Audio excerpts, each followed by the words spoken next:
Hey, what's going on, guys? It's KG Chaos. In this video, we're going to talk about Red Dead Redemption 2 and some new details that's been released. All credit goes to IGN because they actually got a 40-minute demo gameplay of Red Dead Redemption 2 a few days ago. All this is confirmed by them, and all the credit goes to them. So anyways, guys, let's get right into it. So interaction. So there's actually a different thing that can happen if you play the game. You go into a town and you walk with your gun holstered or unholstered. So whenever you have it holstered, actually NPCs could actually come up to you and actually be friendly, want to talk to you, and do all this different type of stuff, which is actually really awesome. And if you have your guns unholstered, they'll be like, oh, better stay away from this guy, he's here for trouble, or he's looking for a fight, or he's looking to kill someone, and we don't want to get in his way and get shot and killed ourselves. So that's pretty much their mind thinking of that. And they just want to stay away from all that. They don't want to get into that. They just want to stay away from you, let you handle your business or whatever you're doing, and just not get shot and killed like whoever you're going after. Next is actually when you rob someone, people have different, like, let's just say they're either wimps or they're not wimps.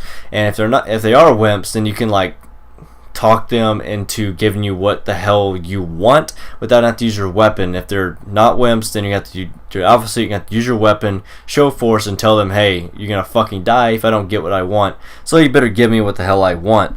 That's pretty much what the whole thing is going on about. Now moving on to camp and gang. So you don't just hang out at your camp anymore. You actually have to get resources, food, as in that's what resources is, and also revenue. So you don't have to do all that. Like, it's not mandatory if you have to do to keep your camp going. It's just something that little on the side you can do, but you will be rewarded for it. Rockstar did not say what you will be rewarded for or how much. If it's money, they did not say at all. They didn't say what it was, so it's non-confirmed. You have no idea what it is, but it could be anything that's out there.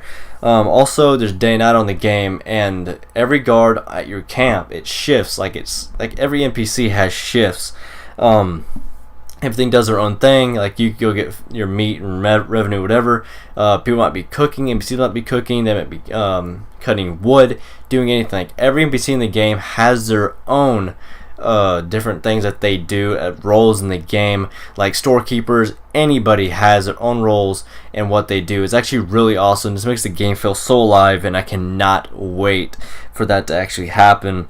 It's actually really cool. I can't wait for that. And moving on to the world. So as you guys know, there's snowy, swampy, mountainous, and alpine areas, as in woodlands, in the game. And if you go to snowy maps on the game, like, Rockstar doesn't do that. Like on GTA 5, like, it has to be every December for that to happen, for you to actually get snow. But in this game, you actually go to a snowy area. If that's what you want to do, you can go there and actually enjoy the snow, whatever you want to do. I don't know if you can still throw snowballs yet, but you might be able to. I don't know, but that would actually be really cool if you could. I don't know why, but it would be funny as fuck to storm at NPCs. Maybe have a little fucking snowball NPC battle. Moving on to hunting. So whenever let's just put a rabbit, for example, like they did in their video. So you can either rip its fur off its body and just throw it on the ground, or tie it to your horse to sell it. So pretty much there's choices in the game that you could do. You pretty much either rip the rabbit skin off or sell it, put it on your horse, you tie it to your horse and you sell it. Or, yeah, I mean, that's pretty much it for that. But also, if you are hunting like regular deer, bear, whatever's in the game that you hunt, if you wound it and it runs off, there's a possible chance that it will like not be dead, just land on the ground, like roaring or like whining or whatever it is that they do whenever they actually get hurt. Oh, you can actually go up to it and you can stab it in the heart, and that pretty much kills it, finishes off, puts it out of its misery. Well, I thought was a really cool choice that you could do. The cleaner you kill something, if you want to sell it, the more you'll get for it. And bows are what does that. So if you kill an animal with a bow, you actually get more for it than you would with a shotgun or a rifle, because rifles and shotguns do a lot more damage. So if you were like using that bow, which is harder to kill them, but you get more money for it if that's what you're looking for. If not, just use your gun, shoot it, and then you go collect it and sell it. You throw everything you want to sell over the back of your horse, and also they rot and decay. So whenever you kill something, if you're trying to eat it, whatever you're trying to do it quickly, because it will rot and decay over time. It falls apart, and then like it was worth nothing, so you just throw it off your horse, do whatever. So make sure you guys sell that and get rid of it as soon as possible, because it will decay over time, and that's just no bueno. It like It's just that's nasty smelling. You can't even eat it. Just a waste of time. Waste your arrow, money on fucking ammo, whatever it is. It's a waste of time. So moving on. So your horse, you actually grow a bond with your horse in this game. So if you guys know that in Red Dead Redemption 1, you can be anywhere on the map, you just like whistle, your horse comes to you magically. This game, it isn't really like that in a way, but it is sort of like that. But depending on what type of gear you actually have on your horse, depends on how you actually, the distance you can be from it to call it. So now you have to actually have gear on your horse, the good gear on your horse, to be able to call it in a certain distance. You keep all your rifles and everything like that on your horse. I'm pretty sure you can take them off though, but that's probably pretty much where you store them, so you don't have to carry them around if you don't want to, but it's pretty much where you do store them. So moving back on, so onto gaining a bond. So each horse has its own bond, and you grow it over time, and it actually does, it's actually really, I like that idea a lot. So I'll give you guys an example. If you have a good strong bond with your horse and you're in a gunfight, it won't run from it. But if it isn't a very good bond, it's going to run from the gunfight because it doesn't trust you enough to stay there. So it's pretty much, that's what depends on if you're in a gunfight and you want to keep your horse around for it, or if you just want to run off. They say that if you have a strong bond with it, some people actually in real life actually have an emotional breakdown because of it. There was a few people that like play, and he actually kind of got sad that his horse died because it died. He didn't have enough time to heal it, and he just got really sad about it. So they say some people probably would have that connection, and that's actually really cool because there hasn't really been anything like that ever. I probably won't be that kind of a person, but that's actually a really cool thing that could actually happen to some people. And if your horse dies, you have to actually restart with another horse. So make sure you always have a med kit or something on your horse or on you that you can actually heal it with, so you're not have to run into that problem. Because trust me, I guarantee you that's gonna suck if your horse dies, because you're gonna have to restart all over again with a whole new horse, and you're just gonna have to just suck it up. I mean, just try your best not to let it happen, because they did say that anything can happen to it. It can get shot by someone else. Bear could come kill it. They're pretty much pointing at that. The animals could come like attack it. It could get injured in some way. Get shot in gunfights. So make sure you guys always have some type of med kit to actually heal your horse after a gunfight, or after you say you're hunting a bear or something and it comes at you. Make sure you always have it for yourself and your horse, because that's something they're pretty much hinting at that you need. So next we're going to go on to robbery. So if there's a woman with you in your robbery gang that you're actually going to go rob something with, you actually have choices. I'm pretty sure it's not just for women, but there's other things you can do with choices.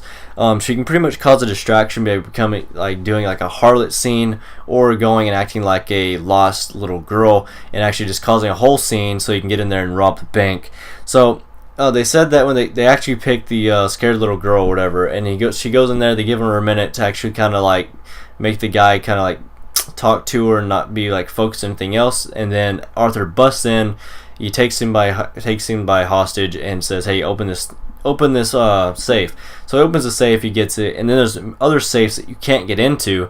So you have another choice. You can either blow them open or picklock them all. And I'm guessing that they have two different outcomes. That if you blow them open, you cause way more attention to yourself. You gain more of a bounty than you picklocking them and not having that much attention drawn to you. And downside of that is that it takes forever, and you're gonna have to just do that over time, and hopefully you don't get shot by someone walking in. So that's pretty much that. There's a lot of choices in this game, it seems like, that you can actually do. This game just sounds like brilliant. And also, I forgot to mention is that they said that whenever you're in like the wilderness, there's like, it just seems so alive, because there's actually flies buzzing in your ear. There's like when you walk near bushes, pheasants and like birds fly out of it, and there's just all these little, like all these animals that just go like this, make the game feel alive, they said, in some way. I know it's kind of weird that it's a game, but they said it makes the game just feel alive, and like there's like nothing else that matters. Like they said that they actually got distracted from hunting because like how alive the world felt, and that's just awesome. That that's actually going to be a part of the game. Like I cannot wait. Like I said, the NPCs, they actually will react to the way you look also, like the way you and your horse look. They actually react to that also, which is really cool.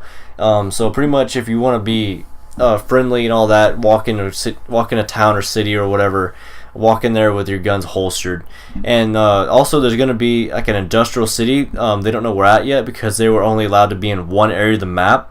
so they have no idea where the industrial city is, but there is an industrial city somewhere that's really new, because in Red Dead Redemption 1 there was not that. So that's actually something new that they're adding, because I'm pretty sure it's the same map, because I know Armadillo and that is in here, so I'm pretty sure it's the same map. They're just making it bigger, adding more stuff. Hopefully they'll let you swim in this one, because I know in Red Dead Redemption 1 you could not swim, so if you had to like go get like a buggy and do like a little glitch where you put it kind of like on a hill and you kill the horses and you jump on the buggy and it goes in the water. It's the only way in the water, and you just float downstream and you just sit there and enjoy the view. So yeah, like I said, every NPC has their own duty and role in game. Like that's either cutting firewood, working in a shop, making food, anything like that. They all have their own role. It's just, this game just feels alive to them. And I cannot wait. This game has been something I've been waiting for a long time. It just seems awesome to play. And also, I don't know if I mentioned earlier, but everything in game, like all the trailers you've seen or gameplay, well, yeah, let's just say trailers, because gameplay is actually gameplay, but trailers, they said they're also gameplay. This is pulled right out of the game. It's not like their cutscenes edited. It's actual gameplay, and it's run on a regular PS4. It's not even PS4 Pro. So this game looks absolutely amazing. Has great graphics, especially on just a regular PS4. I cannot wait. The world, I can't wait to go to all the different areas in the map, because it's just like, I just want to go to the snowy area. Like, I think that if I was playing multiplayer, I'd probably stay there. I'm pretty sure they're gonna add some type of like scoped weapon in this game, so I'll just stay there and just shoot random people that show up. Like, I think that'd be really cool just to go there. Hopefully they don't add like little blimps in the game, because I don't like that. I really hope they don't add blimps, unless like it's like your friends, like you're playing with friends. I hope it adds theirs but no one else's.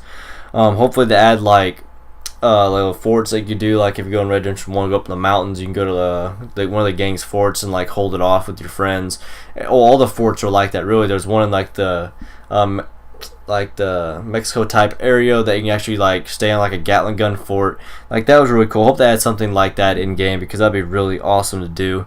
Also, my friend kind of mentioned to me, what if Arthur Morgan is he's actually like a cop, and he's like, he dies at the end, but he's like a undercover cop, and at the very end you actually switch to John Marston after Arthur dies, or even if it doesn't like that, what if like the end is where you play as John Marston and the ending is where the first game begins, like you're at the train station, you get on the train, and that's where it ends. That'd be really cool if they do that, because that just makes sense. So like, in my opinion, that'd be really cool. You can't actually come with a really good idea or really good theory. I think that would work well in the game, so hopefully it's something that they do. But yeah, like I said, guys, make sure your horse does not die, because it actually will destroy the bond. You have to make get a new horse and make a whole new bond. So guys, that's pretty much it for this video. That's all it really is there. They go more in depth, so please, I'll leave a link down in the description. Please go watch their video. They go over things way more in depth than I do, or way more better, or more better than I do, or way better, whatever you want to call it. They just do it better than me. Just go there, watch. I'll leave a link down in the description. They do it.